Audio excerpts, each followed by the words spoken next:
La paracha de Bo. L'Éternel parla à Moïse et à Aaron dans le pays d'Égypte en ces termes. Ce mois-ci sera pour vous le commencement des mois. Il sera pour vous le premier mois de l'année. Au 10e jour de ce mois, que chacun se procure un agneau pour sa famille paternelle, un agneau par maison. Et voici comment vous le mangerez. La ceinture au rein, la chaussure aux pieds, le bâton à la main, et vous le mangerez à la hâte. C'est la Pâque en l'honneur de l'Éternel. Exode 12. Jusqu'à la paracha de Bo. Il n'y a aucune prescription concernant l'accomplissement des mitzvot et ayant un caractère obligatoire pour l'ensemble des fils d'Israël. La première mitzvah explicitement exprimée par Dieu ne fut prescrite qu'après les récits qui retracent la vie de nos patriarches. Les détails de ces récits, pour le non-habitué à la lecture juive de la Bible, peut sembler superflu. Or, nos sages font remarquer à propos du dialogue entre Eliezer et Rivka concernant la finalité de la mission du serviteur d'Abraham, que la conversation des serviteurs des patriarches est plus intéressante que l'étude des fils des patriarches. Je répète, la conversation des serviteurs des patriarches est plus intéressante pour nous que l'étude des fils des patriarches. En effet, les détails qui abondent dans le récit permettent au lecteur de tirer des leçons importantes quant à la conduite et au comportement de l'homme. De la même manière quand la Torah explicite la signification de la mitzvah, elle fait appel aussi aux règles de bienséance, à ce qu'il convient de dire ou de faire dans des circonstances données, sans porter atteinte aux règles de convenance, de décence, qu'on appelle le derech eretz. Ça ne signifie pas seulement un savoir-vivre, mais aussi, cela inclut l'honnêteté, la pudeur, le zèle dans l'accomplissement de la mitzvah, la vigilance, c'est-à-dire finalement la réflexion qui incombe à l'homme et la rigueur du jugement qui sanctionne son accomplissement. La paracha de Bo, en apparence, traite de la paracha de Pessah, du sacrifice pascal. En fait, elle traite aussi du zèle, c'est-à-dire du mouvement qui nous porte à aller au-devant des ordres et à les accomplir jusqu'au bout.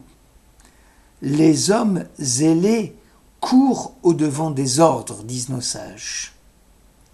La Mechilta écrit à propos du verset de l'Exode « Et voici comment vous le mangerez, la ceinture au rein, les chaussures aux pieds, à l'instar des gens qui s'apprêtent à prendre la route. » Rabbi Yossi le Galilléen disait que cela signifie que les voyageurs doivent déployer une grande énergie pour échapper au piège et à l'instinct du mal. Le Torah Tanefesh écrit que lorsqu'une décision a été arrêtée pour accomplir un tel ou tel commandement positif, l'homme doit l'exécuter sans relâche, se hâter de l'accomplir et de saisir ce moment sans tarder. Le zèle consiste donc, la zrizout, à ne pas ajourner l'accomplissement d'une action arrêtée. Israël devra consommer l'agneau pascal alors qu'il s'apprêtait à quitter l'Égypte précipitamment. La décision de quitter l'Égypte était prise, il fallait se hâter de le faire. Il n'est pas plus grave péril que le retard dans l'acte, car à chaque nouvel instant peut surgir un obstacle à la mise en pratique de la bonne action. Était-ce alors le meilleur moment pour enseigner à Israël les chemins du derech eretz, de la bienséance ? Pourrait-on dire qu'il y a une hésitation quelconque chez Israël dans l'acte de l'accomplissement de la mitzvah. Le Torah Tanefesh rapporte une discussion dans Bereshit Rabbah entre Rabbi Yossi et l'un de ses disciples qui avait des difficultés à saisir l'enseignement de son maître. À la question du maître, pour connaître le pourquoi de la difficulté de compréhension de son élève, ce dernier répondit qu'il se sentait bien loin de sa ville natale et qu'il lui était difficile ainsi de consacrer la concentration à son étude. Le maître demanda alors à l'élève quelles étaient les conditions météorologiques de son pays. Celui-ci répondit que bien que le climat soit rigoureux, que le pays soit infesté de moustiques, il lui était préférable d'y résider dans son pays plutôt qu'ailleurs. Cette discussion intéressante dans Bereshit Rabbah 34 peut se rapporter aussi au séjour de nos aïeux en terre d'Égypte. Car nos aïeux n'étaient pas prêts d'oublier leur pays de servitude.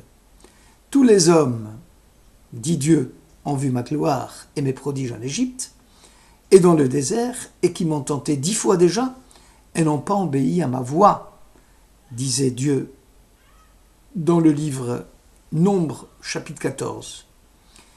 Ils ont apparemment oublié la tyrannie dont les Égyptiens les avaient accablés. Ou encore, au moment de l'Exode, Dieu ne les dirigea point vers le pays des Philistins, lequel est rapproché, parce que Dieu disait « Le peuple pourrait se raviser à la vue de la guerre et retourner en Égypte. » L'impératif, finalement, de consommer rapidement le sacrifice pascal était, pour ainsi dire, une préparation à l'exode immédiat afin d'empêcher toute entrave à la sortie d'Égypte, afin d'étouffer toute tentative de regret de vouloir se séparer de leur pays d'adoption. Le prophète Jérémie lui-même considère l'exode comme un signe de la foi de nos ancêtres et une confiance absolue dans la parole de Dieu. Ainsi, disait le prophète, parla l'Éternel, je te garderai le souvenir de l'affection de ta jeunesse, de ton amour, au temps de tes fiançailles quand tu me suivais dans le désert, dans une région inculte. Même si l'homme a parfaitement connaissance de ce qu'il doit réaliser, il a toujours besoin de forces importantes pour détourner les obstacles qui, à chaque instant, peuvent surgir et contrecarrer sa bonne action. Prenons un exemple biblique et un exemple tiré de la Mishnah pour illustrer le propos. Les jours de David, dit la Bible, s'approchèrent de leur fin. Il dicta sa volonté à Salomon, son fils, en ces termes. De plus, tu sais, mon fils, tout ce que m'a fait Joab, fils de Sérouia, de ce qu'il a fait aux 2 chefs des armées d'Israël, Abner, fils de Ner, et Amasa, fils de Yéter, qu'il a assassiné. Ce Joab a versé en pleine paix le sang comme dans les guerres, et souillant de ce sang la ceinture de ses reins, agis mon fils selon la prudence, et ne laisse point sa vieillesse descendre en paix dans la tombe. Roi 1, au chapitre 2, ici le roi David dit à son fils d'éliminer Joab, qui fut le chef d'état-major de David. Ce trait de caractère du roi David nous est inconnu. Joab n'est-il pas son fidèle chef d'état-major ? De plus, membre de sa famille. Et pourtant, David va ordonner à son fils, sur son lit de mort, d'éliminer Joab. Certes, les mains de Joab dégoulinaient encore du sang de 2 hommes innocents, Abner et Amasa, qu'il a exécutés. En acceptant le verdict de condamnation à mort, Joab s'apprêtait ainsi à avoir le mérite d'accéder au monde à venir, disent nos sages. La terre où le sang a coulé ne peut être lavée de cette souillure que par le sang de celui qui l'a répandu. Rapporte les Nombres au chapitre 35. Or un homme en fin de vie, sur son lit de mort, comme David, devait logiquement être enclin à pardonner.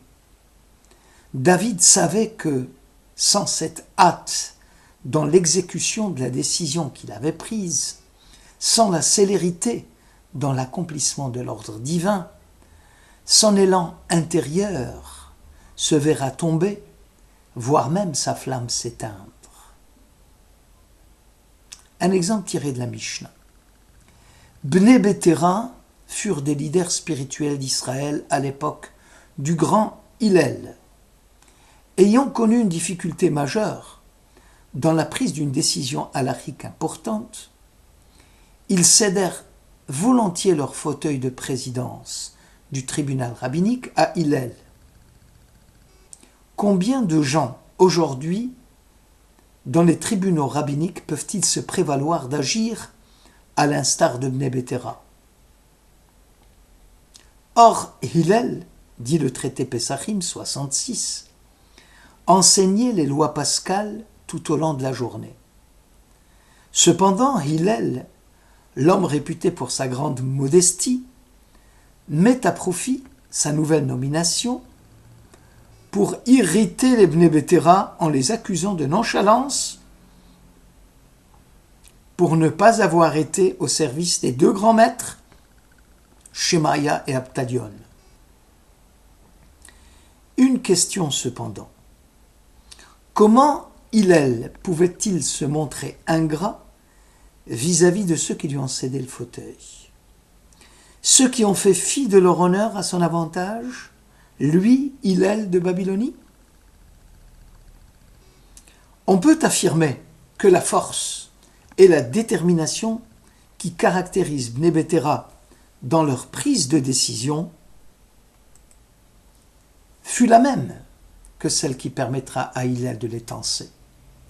Bnei Béthéra, dans un moment d'abnégation absolue, mirent de côté les honneurs dus à leur rang rabbinique et placèrent à leur tête un illustre inconnu, qui lui avait fait preuve d'une grande érudition en Torah.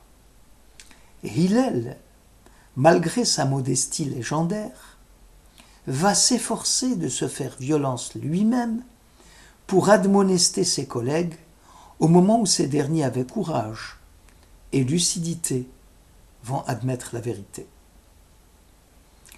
Rabban Gamliel, descendant de Hillel, fit preuve d'une grande sévérité à l'égard de Rabbi Yoshua. Il fut momentanément suspendu de ses fonctions de chef du Sanhédrin. Pourtant, Rabban Gamliel, en tant qu'autorité rabbinique incontestée, incontestable, ne pouvait laisser Rabbi Yoshua agir en matière de halacha contre son propre avis, c'est-à-dire l'avis du chef du Sanhédrin. Cela aurait eu des conséquences catastrophiques sur le plan de l'unité de la halacha. Pourtant, Rabban Gamliel, rapporte le traité Brachot 28, a poursuivi son assiduité à fréquenter la maison d'études et à débattre des problèmes halachiques avec les mêmes collègues qui l'ont destitué.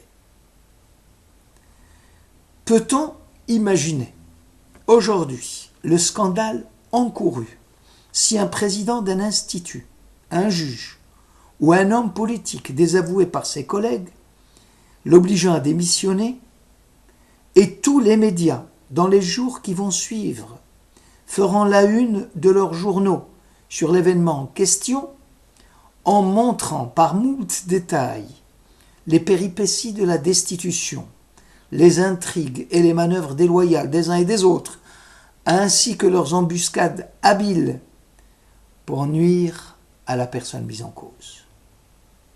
Le chef chassé aura beaucoup de mal à digérer sa déroute et refusera de reconnaître l'autorité des auteurs du complot. Le but du combat de sa vie sera la restitution de son honneur perdu.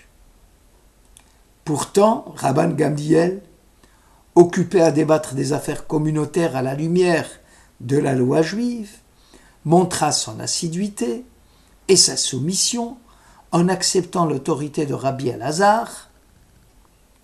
Les événements en cours, nomination de Rabbi Elazar, destitution de Rabbin Gamliel, n'ont pas prise sur des esprits comme les docteurs de Mishnah.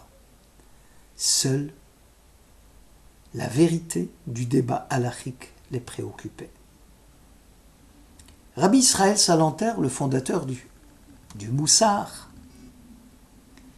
exécuter ce qui a été décidé avec assiduité et sensibilité est quelque chose d'important. Le Messilat Yesharim, le sentier de la rectitude du rabbin Lusato, dans ses premiers chapitres, met l'accent sur la vigilance et le zèle. Les deux vertus, dit-il, sont proches. L'une se rapporte au commandement positif, l'autre aux défenses. Dès qu'un homme se sera convaincu de la grande valeur des préceptes divins et de l'obligation où il se trouve de les accomplir, son cœur alors aspirera à adorer Dieu sans défaillance. Après le commandement de l'acte, le zèle se caractérise par la volonté de mener l'action rapidement jusqu'à son terme. Après la vigilance, disait le Lusato, vient le zèle. Shabbat Shalom.